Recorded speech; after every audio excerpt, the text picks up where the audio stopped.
Hello dear students, welcome to Phoenix Technos. Kerala PSC polytechnic ലെക്ചറിന്റെ analog electronics സിലബസിലെ ഒരു portion ആണ് അനലോഗ് ഇലക്ട്രോണിക്സ്.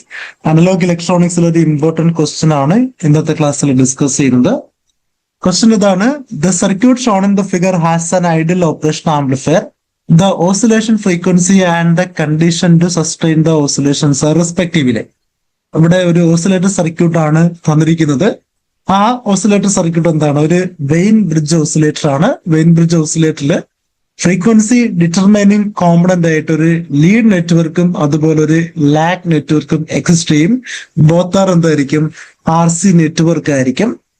ആ RC നെറ്റ്വർക്ക് ആയിരിക്കും ഒരു വെയിൻ ബ്രിഡ്ജ് ഓസിലേറ്ററിന്റെ ഫ്രീക്വൻസി ഓഫ് ഓസിലേഷനെ ഡിറ്റർമൈൻ ചെയ്യുന്നത്. Therefore, ഈ ഫീഡ്ബാക്ക് നെറ്റ്വർക്ക് എടുത്താൽ നമുക്ക് പറയാം the corresponding beta of the network equal to എന്തായിരിക്കും? Impedance of the lag network. ഞാൻ അതിനെ Z2 എടുത്തു. Therefore, ബീറ്റ ഈക്വൽ ടു എന്തായിരിക്കും? Z2 divided by Z2 plus the impedance of the lead network ആയിരിക്കും. അതിനെ ഞാൻ Z1 എന്ന് എടുത്തു. Therefore, the feedback gain അല്ലെങ്കിൽ the feedback factor of the network equal to എന്തായിരിക്കും? Z2 divided by Z1 plus Z2 ആയിരിക്കും. ഇവിടെ Z1 ആൻഡ് Z2 എന്തായിരിക്കും? കോംപ്ലക്സ് ഇംപെഡൻസസ് ആയിരിക്കും അല്ലെങ്കിൽ റിയാക്ടൻസസ് ആയിരിക്കും. Therefore, നമുക്ക് പറയാം ഫോർ ബാർക്കോഴ്സൺ ക്രൈറ്റീരിയൻ അല്ലെങ്കിൽ ഇത് phase difference around the loop 0 ആക്കാൻ the imaginary part of the beta എന്തായിരിക്കണം? 0 ആയിരിക്കണം. റിയൽ പാർട്ട് ആയിരിക്കും അതിന്റെ ആക്ച്വൽ മാഗ്നിറ്റ്യൂഡ് ഓഫ് ബീറ്റ. ആ ബീറ്റയുടെ റെസിപ്രോക്കൽ വാല്യൂ ആയിരിക്കും ഗെയിൻ ഓഫ് ദ നെറ്റ്വർക്ക്. കാരണം എ ബീറ്റ വാല്യൂ അല്ലെങ്കിൽ ലൂപ്പ് ഗെയിൻ എന്തായിരിക്കണം?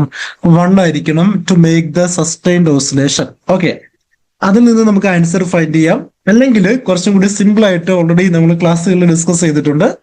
ഒരു വെയിൻ ബ്രിഡ്ജ് ഓസിലേറ്ററിലെ ലീഡ് നെറ്റ്വർക്കിലെ resistance and capacitance value C1 and R1. The corresponding lag നെറ്റ്വർക്കിലെ capacitance and resistance value C2 and R2 ആണെങ്കിൽ ആ നെറ്റ്വർക്കില് ഒരു സസ്റ്റൈൻഡ് ഓസിലേഷൻ പ്രൊഡ്യൂസ് ചെയ്യണമെങ്കിൽ the corresponding feedback resistance to the input resistance അല്ലെങ്കിൽ RF divided by R1 വാല്യൂ എന്തായിരിക്കണം? RF divided by R1 അല്ലെങ്കിൽ R input value equal to R1 divided by R2 plus C2 divided by C1 ആയിരിക്കണം. വളരെ important ആണ്. ഈ condition obey ചെയ്താൽ മാത്രം അവിടുത്തെ ഓസിലേഷൻ എന്തായിരിക്കും? സസ്റ്റൈൻഡ് ഓസിലേഷൻ ആയിരിക്കും. ഈ പർട്ടിക്കുലർ സിനാരിയോയില് feedback resistance equal to question തന്നിട്ടുണ്ട് എന്താണ്? R1 ആണ്. Therefore, R1 divided by R2 equal to എന്തായിട്ട് മാറും? The resistance R1 equal to 2 times R ആണ്. Therefore, 2 times R divided by R2 equal to എന്താണ്?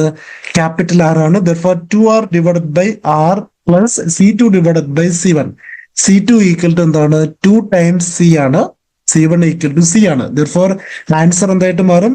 ആൻസർ 4 ആയിട്ട് മാറും. Therefore, നമുക്ക് പറയാം R1 divided by R2 4 ആയിരിക്കും. Therefore, R1 equal to എന്തായിരിക്കും? 4 times R2 ആയിരിക്കും. Therefore, either ഓപ്ഷൻ B അല്ലെങ്കിൽ ഓപ്ഷൻ D ആയിരിക്കും കറക്റ്റ് ആൻസർ. ഇനി നമുക്ക് പറയാം the corresponding angular frequency equal to എന്തായിരിക്കും? 1 divided by square root of the product of the resistance values. The product of the resistance values എന്താണ്? 2R multiplied with R ആണ്. And the product of the capacitance values എന്തൊക്കെയാണ്? 2C and C ആണ്. Therefore, answer എന്തായിട്ട് മാറും? 1 divided by square root of 4 times R square C square ആയിട്ട് മാറും. Therefore, final answer of the corresponding angular frequency equal to എന്തായിട്ട് മാറും?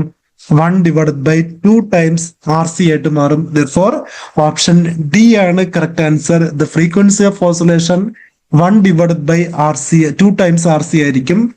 The relationship between R1 and R2 എന്താണ്? R1 equal to 4 times R2 ആയിരിക്കും.